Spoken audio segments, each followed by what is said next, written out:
NHL with Ryan Miller having retired, and you had 44-year-old captain Zdeno Chara in his Caps uniform. All strange, and a great game. You mentioned the physicality, the hits, 51-41 for the Caps. There's Kevin Bieksa, Cassie Campbell-Pascal, and Kelly Rudy. And Kevin, you start with the game-winning goal. Yeah, what a first game for us to start this playoffs. And the game-winning goal, it could have won either way. It was a pretty even game. But the game-winning goal starts in the defensive zone for Washington because he doesn't have off. And a lot of coaches like to have two centermen out for D-zone faceoffs, especially Oshie not really being a centerman. So Dowd was out there to take the draw. He was probably supposed to change, but, you know, because the rush happened, he jumped in the play. He's the overtime hero now. That's fantastic. Tom Wilson all over everywhere, Cassie.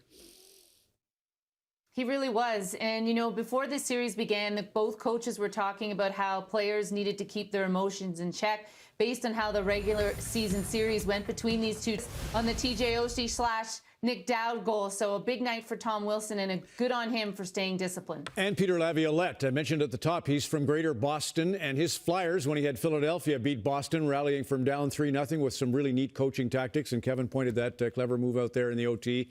How about the goaltending scenario for Washington Wild, Kelly? Yeah, it should have been a better night for Vanecek. He's getting his first playoff start. You're thinking it's going to go well. Something you're going to remember, and unfortunately, and that's the end of the night for Vanecek. In comes Craig Anderson, and I got to tell you, I was quite nervous, Andersonly, but you got to really feel for Anderson coming in under those difficult circumstances, and he looked really comfortable. Well, like Kevin said, what a start for the Stanley Cup playoffs. You know, you think of Governor General Lord Stanley gave us the cup in 1893, long time ago in the capital of Canada, and tonight we have all